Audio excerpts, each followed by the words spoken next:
이벤트도 있지만 이게 약간 기업의 어떤 정책성?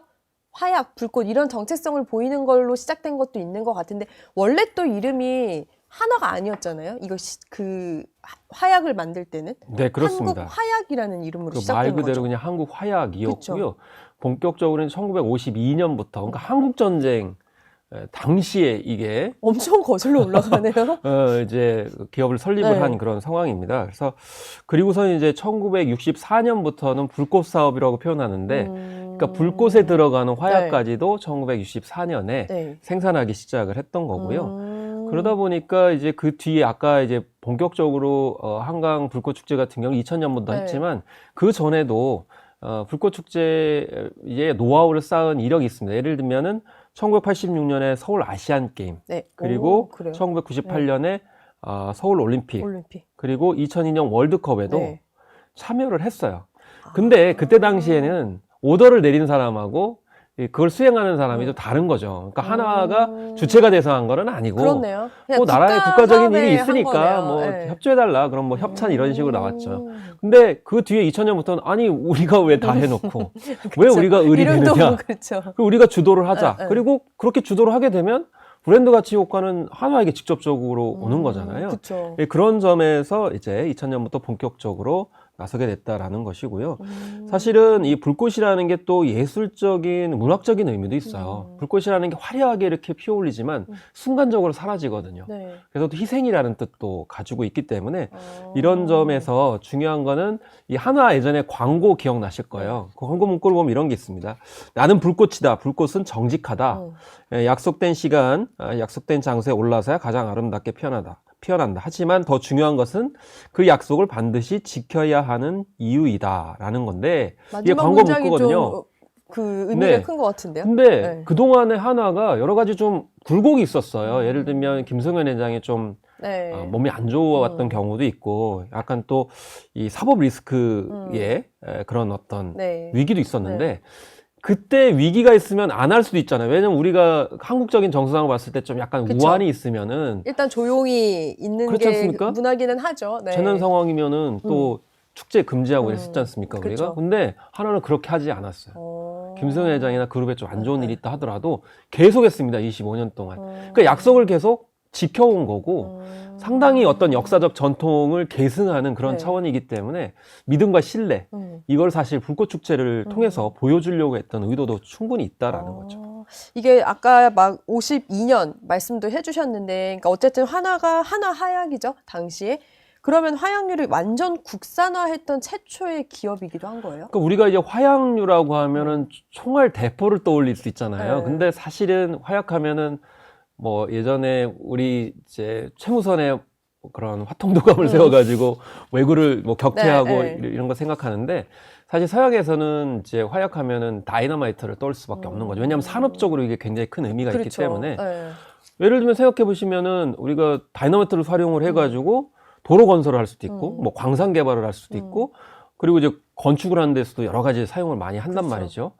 그런데 이 1950년대만 해도 네. 우리가 자립을 하지 못했어요. 그러니까 일본의 화약을 수입, 그러니까 그 대부분이 다이너마이트를 네. 일본에서 수입을 하고 있었단 말이죠. 네. 그런데 이승만 대통령이 그때 당시에도 이제 경제 개발을 하려고 하는데 다이너마이트를 다 수입하니까 국가예산도 적은데 그쵸. 너무나 많은 비용이 들어가는 거죠. 그래서 결국 이 그때 당시에 한국 화약이 네.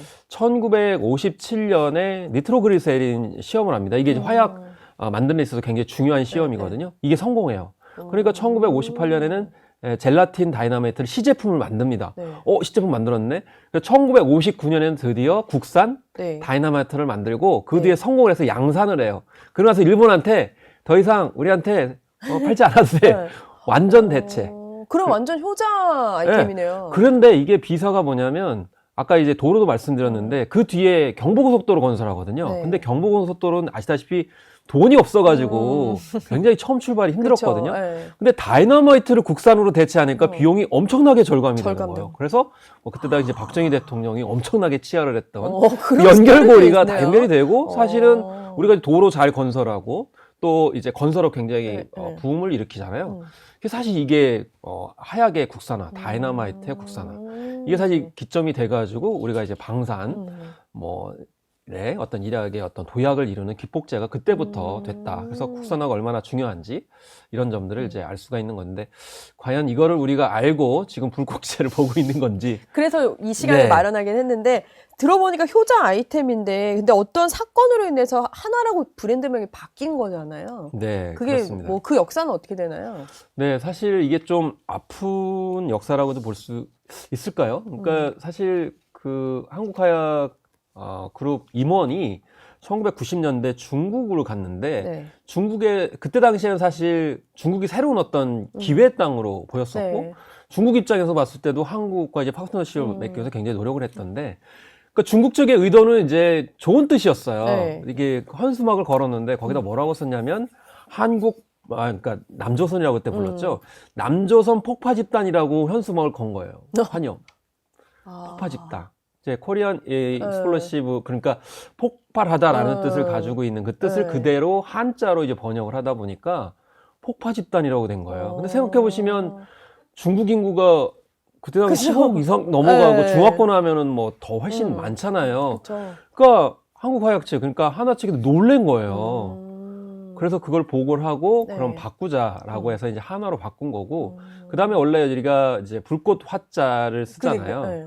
근데 그때는 이제 빛날 화자로 바꿉니다. 그래서 중국이 원래 한족인데 화족이라고 부르기도 네네. 하거든요. 네. 그래서 빛날 화자. 네. 이 경기도 수원의 화성도 그 빛날 화자거든요. 그래서 한화가 이제 그때 빛날 화자로 바꾸게 되는. 그것도 사실은 한화가 제조업 중심하면서 그런 이미지 생각 안 할 것 같지만 이런 이미지 브랜딩을 하시죠. 굉장히 생각하는 네. 거예요. 왜냐하면 화약이라고 하는 어떤 선입견이 있다 보니까 네. 오히려 이미지 브랜딩에 더 신경을 쓰는 그쵸. 그런 좀 거라고 더 볼 수 거칠 있죠. 수 있으니까 네. 표현이. 아직도 잘 모르시는 분은 하나는 뭐 화약만 생각하시기 때문에 그런 분들 꽤 네, 계세요. 그렇습니다. 네. 그렇지만은 지금 뭐 생각하시면은 금융, 그다음에 정보통신, 뭐 호텔, 식품, 조선업 뭐 다 갖고 있죠. 조선. 그렇기 때문에 굉장히 포트폴리오가 다양하기 때문에 그런 점에서도 이미지 쇄신에 대해서 굉장히 신경을 많이 쓰고 있는 그런 결국 측면이 이 화자는 빛날 화자가 가을밤을 빛내주는 불꽃 축제가 되어버렸네요. 사실은 네. 가족들까지 가기도 하시지만은 연인들이 상당히 많이 갑니다. 연인, 친구 많이 가죠. 그때 누가 네. 가셨는지는 모르겠습니다. 저는 친구랑 갔습니다. 네. 대학교 때. 네. 그래서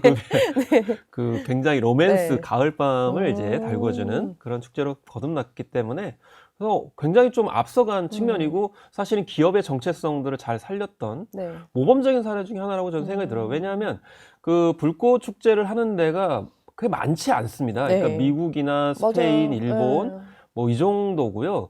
그리고 이제 세계적인 수준이라고 했을 때도 뭐 우리나라가 상위권에 속하고 더더군다나 이제 그런 노하우와 기술을 25년 이상 축적을 했다는 거는 그러니까요. 대단하고 또 해외 축제 같은 경우는 대부분 정부, 공공기관에서 해요. 근데 그쵸. 이거는 민간 기업에서 하는 거기 때문에 네. 더욱더 독보적인 가치를 가지고 있다라고 볼 수 있죠.